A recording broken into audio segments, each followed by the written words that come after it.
Hey, what is up? Welcome to this episode of the Entrepreneur to Entrepreneur podcast. As always, I'm your host, Brian Lofermento, and I've got to ask you, what happens if you are blessed with outrageously incredible computer skills, also an outrageously high IQ, and the spirit of a hustler, which embodies all of us as entrepreneurs? Well, two things could happen. One, maybe you'll become a notorious, well-known hacker that ends up in federal prison for a decade and just so happens to room with Whitey Bulger for a little bit. Or you could use those powers for good and you could become an incredible entrepreneur that is of service to so many other small business owners to tap into those incredible computer skills. And what's really cool is that today's guest has lived both sides of that coin. He is coming armed with so many cool stories, but what I really love about him is his entrepreneurial hustle of finding opportunities, spotting market gaps, being of service to others. So we're all in for a real treat today as we sit down with the incredibly talented and very smart Rob Yeager to tell you just a little bit about Rob. That I've already teased some of his cool stories, but he's the founder of Fusion Data Company,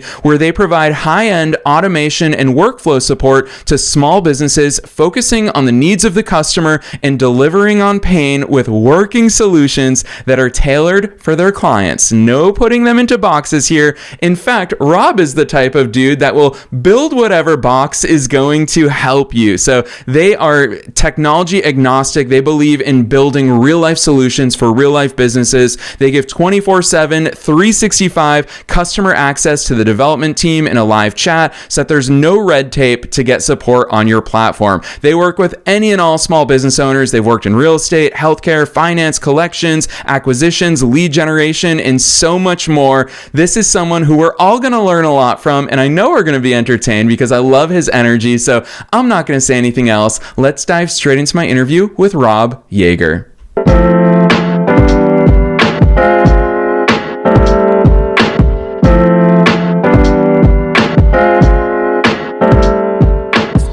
Rob, I am so very excited that you're here with us on the show today. First things first, welcome to the show.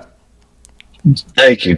I really appreciate you having me here, Brian. Heck yes, I could have said about 500 things about you in that intro. It's been so fun introducing you, knowing that I'm only teasing the tip of the iceberg because you've got stories for days. So let's start with you personally. Who's Rob? How did you start doing all these cool things?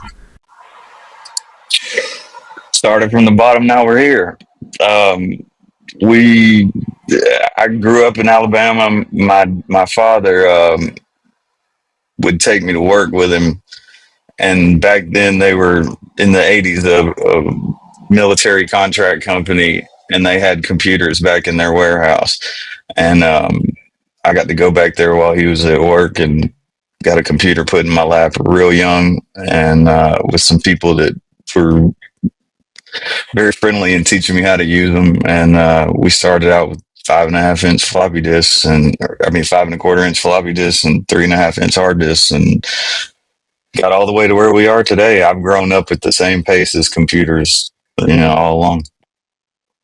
Yeah, I love that, especially because it's such an interesting time period to remember. Because Rob, it's funny, like you and I are not the oldest heads on the block, but it's cool because things did progress so quickly just in our lifetimes. Is that when I was born, end consumers didn't have time, and I don't think I'm that old. Rob, we're certainly not that old, but obviously being ahead of the curve there, you saw things, you gained skills, you were able to apply those skills in so many different ways. Talk to us about finding those opportunities, because you've used those skills in really interesting ways, for good and for maybe not so good, a lot of people would argue. And obviously you've done time in federal prison, so I know you have a lot of stories, but you also have a lot of entrepreneurial hustles out there of owning different businesses, obviously helping so many other business owners, entering different industries too. I think it's cool that you've got those experiences across it.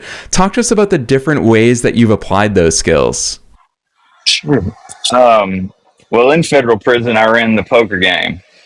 And the poker game is an interesting hustle because the guy who runs the poker table has got to be a customer service extraordinaire. Anybody that sits down at the table, it's the casino vibe that you have to offer, giving them everything they want and still providing a fair service and keeping everybody happy.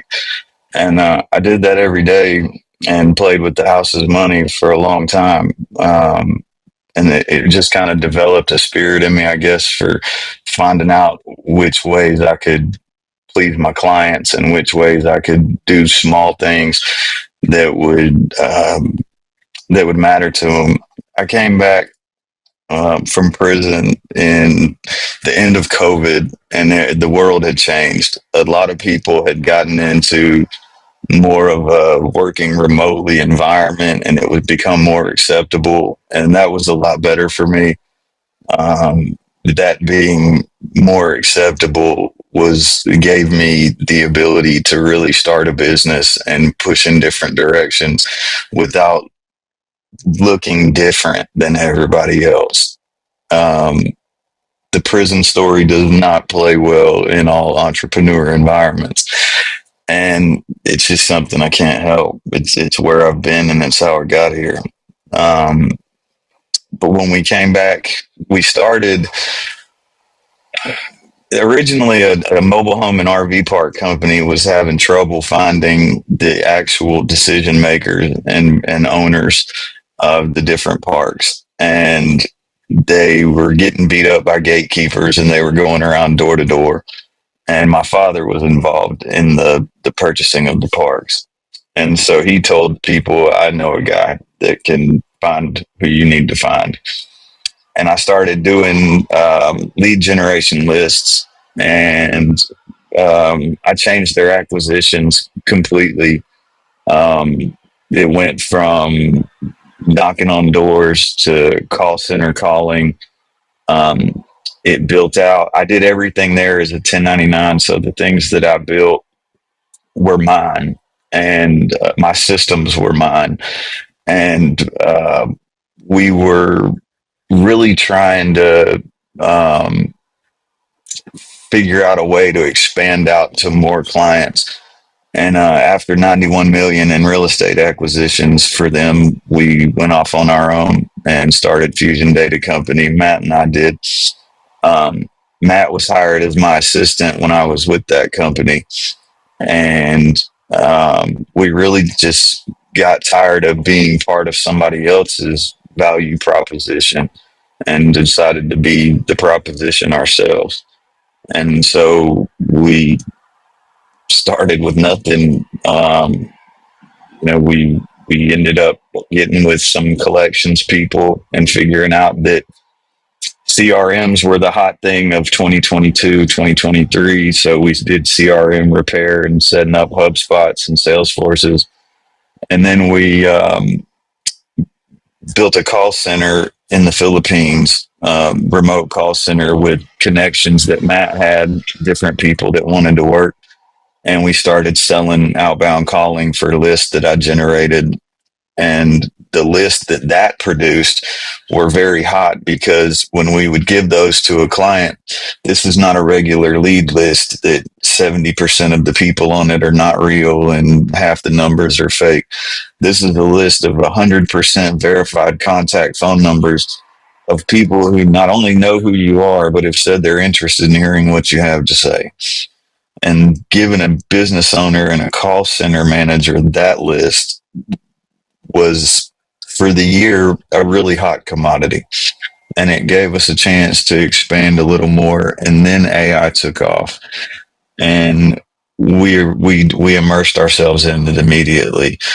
We were seeing a lot of tasks and a lot of money being wasted in small businesses on simple things that AI could fix. And we were consistently trying to figure out how to use the new tools that were coming out one by one. And as time progressed, we kind of just learned all of them as they came. We developed our own little pattern, and started talking with people and just listening to what they had to say, man. Hey, what is your pretty? I have this product, and we were really running into problems with that, because we were creating really cool things, and then we were taking them to people and trying to find people that wanted them and trying to explain them, and it was just too much. So we decided to stop talking so much and start listening a little more. The tools were there to do the tasks if we could just find out what the tasks were. So we changed what we were doing from, hey, I've got this and I need to fit your problems into it, to, hey, what are your problems? And I'll build something to fit them in. Yeah. That's how we got where we are. I love that overview, Rob, because I feel like it reveals so much about not only your bias to action and how quick you are to say, hey, this is the direction that the world is moving in. Let me get on. AI is evolving so quickly. We talked about the fact that we've lived through the advent of the internet. Now we're experiencing the advent of artificial intelligence at the consumer level, which, Rob, it's a fun conversation for me to have as the host of an entrepreneurial podcast, because all too frequently I hear people saying, I really want to be an entrepreneur. I really want to start a business, but I don't have a business idea. And I find that so wild in today's environment, because everybody has skills, everybody has all the tools at their fingertips these days. And I think that you're a shining example of somebody who had a lot of and has a lot of skills and talents and a lot of experiences in all different ways, also access to similar tools that everybody has access to. I'm so curious to hear where your mind said, this is the gap that we want to serve, because I would imagine that when you sat down and recognized all the skills that you had amassed up to that point in your life, you probably could have started 100 different businesses. How did you make sense of that one direction that you wanted to move in? I didn't really choose that direction. I went to where people were waving the money. If they'll be, here's what we need this fixed over here. Cool. And it really came from trying to take them my products. Because when I would take them my products, they would say, hey, that's really cool, but we have this problem. Can you fix this? And so I started creating resolutions for their problems. And that was really how we got pulled in that direction. It was opportunity. I have pushed other businesses since. I'm working on an app right now for families of people who are incarcerated. So they can, because I know the inside of that game. And if you're building anything, build something, if you're building it for your kind of, production and distribution, not for a client, be sure and build something you really know. And I know the struggles that come with having somebody incarcerated, and I know the struggles that come with trying to meet the technology that they're using. The government's trying to make it to where people can do video visits and have tablets and things like that. And it takes something on the other side for a mother or a grandmother to connect with them and to do all that. So we're trying to build a bridge there, and use conversational AI to give people advice and answer questions. I'm a master with the conversational AI. I do 11 labs agents for all kinds of stuff, and replaced a lot of my outbound calling stuff. So I'm gonna use an agent for that, and ideas like that I'll push. But every time I finish something, I either have something else from a client that I've already got, or a recommendation to somebody else. It's just been a follow the path type thing for which ones to choose.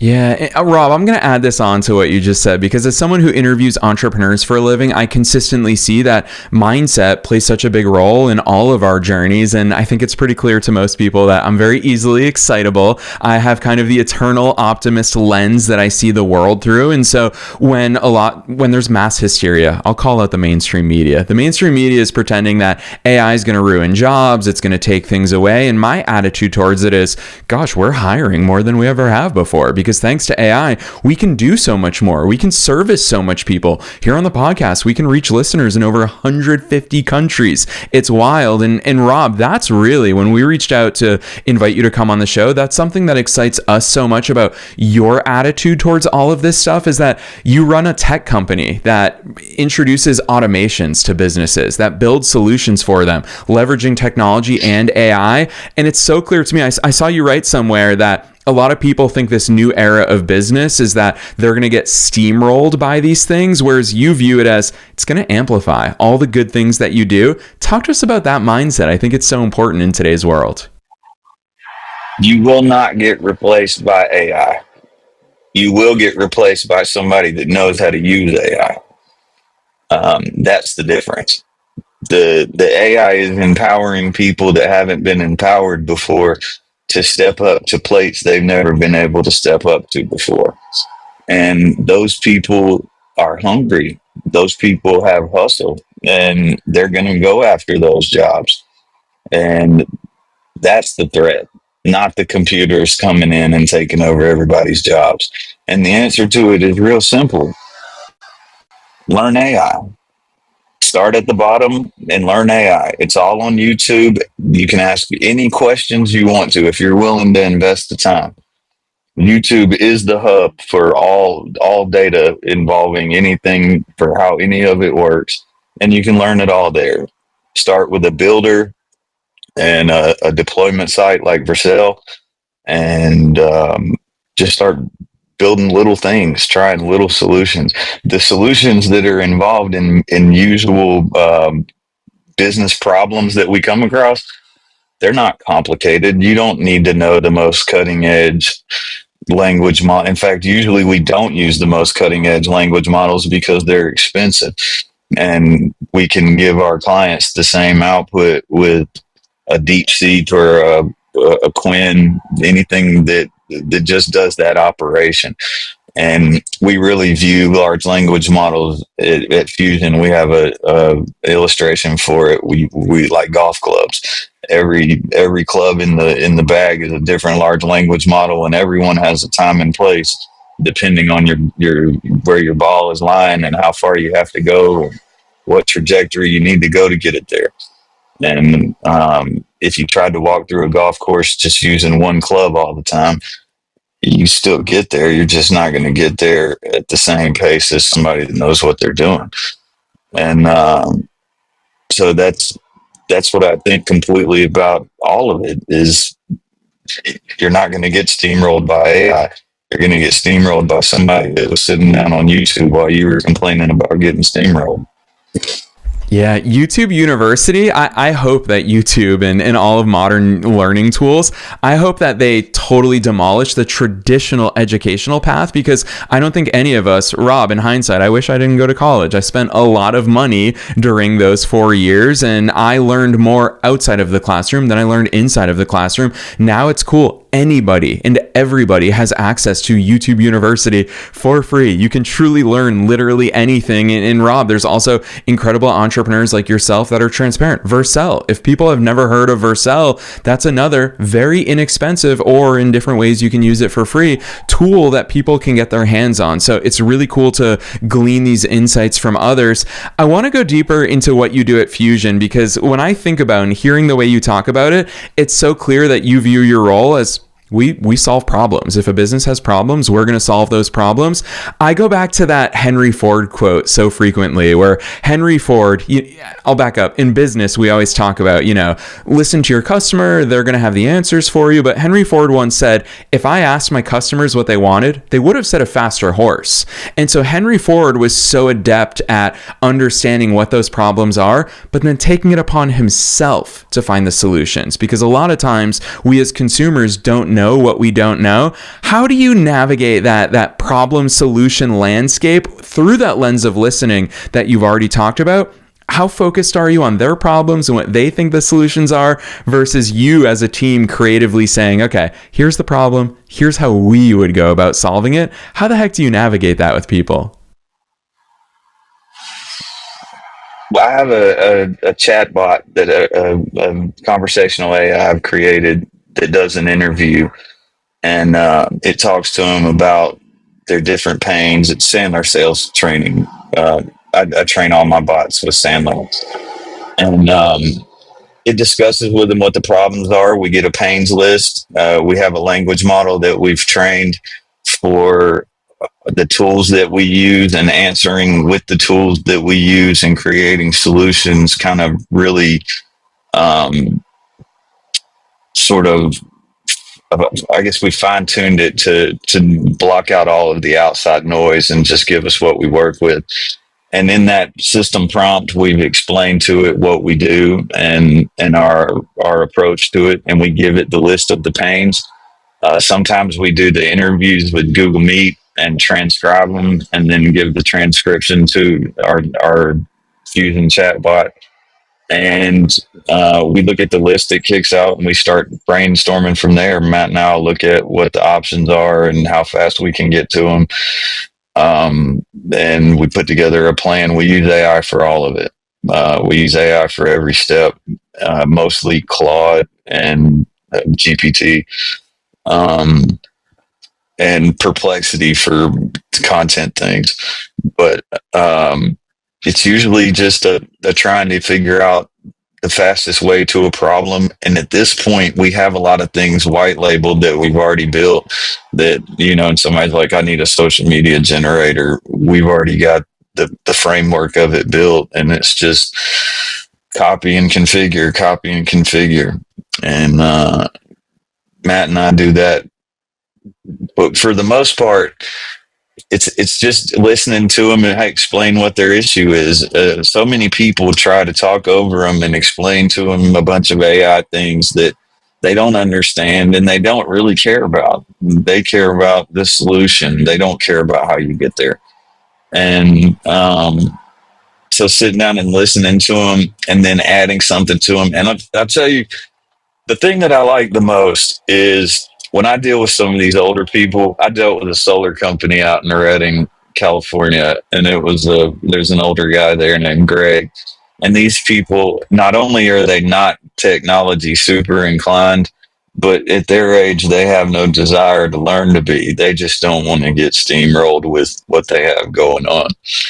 And I got all of them with their own Claude. I got this company that was, there was a company that had convinced them that they needed a system user in their account, and I believe was selling their data because their client list is a bunch of people who have spent at least 50 grand.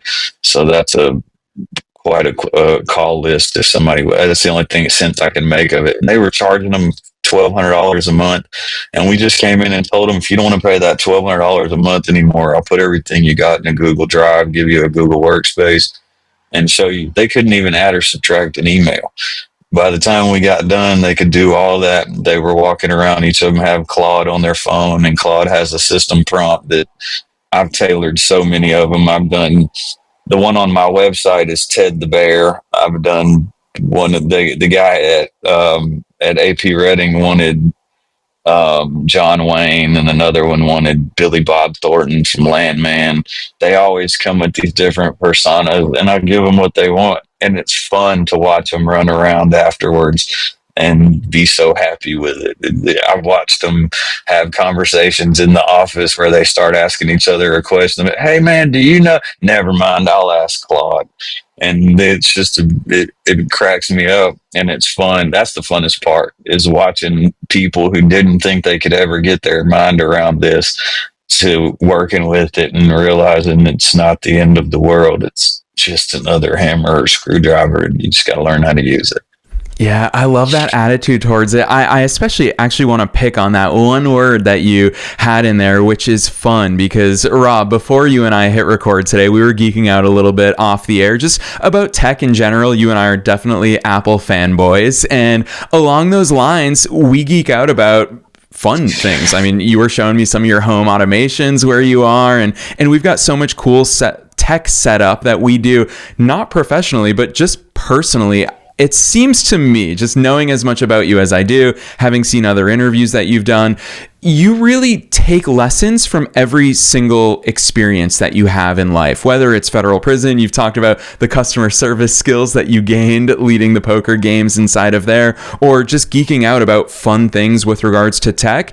It seems like you pick those lessons up from everywhere. Talk to us a little bit about that, because I have found that the most successful entrepreneurs view everything as a microcosm of business, as a microcosm for life. I'd love to get some insights there personally about the life of Rob Yeager.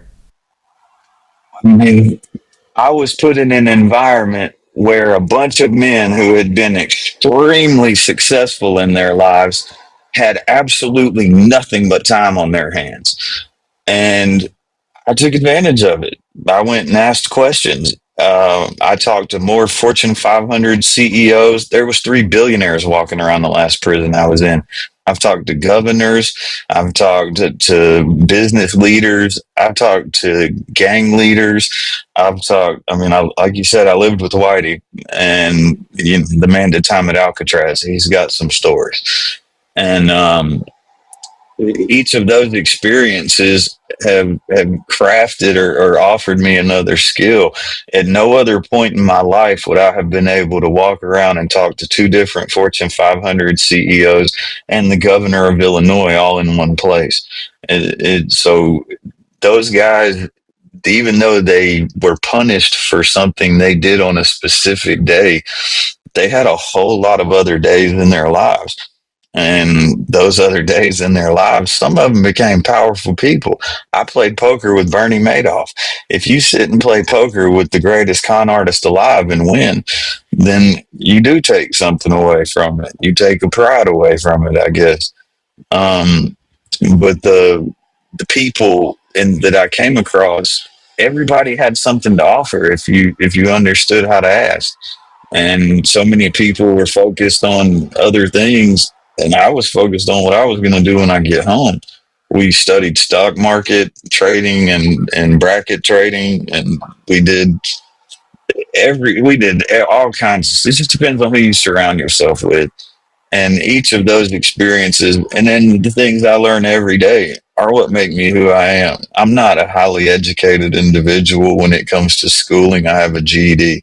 I'm as well read as probably anybody out there because I had a decade to read all of the Harvard Library classics and all the great books of the Western world and everything I would have read in college. But self-educated, and when you're completely self-educated, you don't have anywhere else to take the lessons from except for day-to-day life. Yeah, so well said. Ooh, I love that. Rob, I come from an immigrant family, and within immigrant families, folklore and sayings and wisdom are always passed down. And my mom has always repeated to me my entire life something that her dad always said. And her dad comes from the mountains of Albania, zero formal education whatsoever. He had to learn everything up in the mountains without electricity, without running water. And something that he always said to my mom and all of her siblings, which has been passed down to us, is if you take the smartest person in the world and you pair them up with the dumbest person in the world, the dumbest person will learn nothing, but the smartest person will learn something. And I think it's such a powerful insight that you're echoing that and really emphasizing it here today for all of us, is that we can learn from everybody in every experience. And when we start applying those, amassing them and then applying those to our business journeys, gosh, we are the culmination of all of those experiences for ourselves and the people we've encountered. And Rob, you're such a shining example of that in action. So I'm excited to hear how you answer this last question, because I knew time would fly by with you, but my final question, it's always super broad. It's already gone. I know, it's crazy, right? But this one's super broad, so you can take it in any direction you want. And that is, what's your best piece of advice for listeners? Knowing that we're being listened to by both entrepreneurs and entrepreneurs at all different stages of their own growth journeys, and very much recognizing that you are one of us, you are a fellow entrepreneur. What's that one thing that you want to leave them with today? Find the balance. There is a world that moves 24 hours a day, 7 days a week. And if you sit still, you'll get left behind. If you try to go too fast, you'll end up in territory unknown and taking on more work than necessary. So find the balance of AI and business needs and what it's going to take for you to learn. Find the actual things that you need to learn in order to do the things that you're trying to do, and start there and actually take the skills by researching the things that you need to do one at a time instead of trying to learn the entire world of AI. If your very first client comes to you and says, I need an automated newsletter and I need lead management for inbound when they come in, I need lead processing, then you need to get on YouTube and find out those two things and learn those two skills, and then go to your next client and stack your skills that way and find your balance. Because if you try to take on learning all of it at one time, it'll be too much for you, and you'll retain so much you don't need to accomplish your task that it will affect the amount of time it takes for you to do something for your client. That would be my number one advice for people who are staring into the abyss trying to figure out where do I go and how do I make this something that I can make money off of? You're going to have to put in some work. You will hurt yourself if you put in too much. Find the balance. Yes, so well said. Ooh, I love that advice, Rob, especially knowing the incredible work ethic that you have. I think in all of us entrepreneurs, we are driven by passion. We're driven by so much good stuff. I think it's such an important reminder for all of us, no matter where we are in our businesses. So, Rob, you've been a wealth of knowledge. You've been so much fun to hang out with here today, but I also know that listeners are going to be super keen on finding all the cool things that you're up to with Fusion Data Company. So drop those links on us for listeners who want to reach out to you, have a conversation with you. Where's the best place to do so? Where should they go from here? You can find me through the website. I'm available. Like you said in the intro, we have a chat open 24 hours a day. My business partner's in the Philippines, so she's 17 hours or 14 hours ahead, and so there's always somebody awake at Fusion Data Company. Call us anytime, reach out to us anytime, bring us your problems. We'll be happy to help you find a solution. Heck yes, I love that. And listeners, you already know the drill. We're making it as easy as possible for you to find that link down below in the show notes, no matter where it is that you're tuning into today's episode. Otherwise, Rob, on behalf of myself and all the listeners worldwide, thanks so much for coming on the show today. Thank you for having me, man. Super cool host, man. I really like your show. I like everything you're doing. I love your energy. Great show, man. Thank you.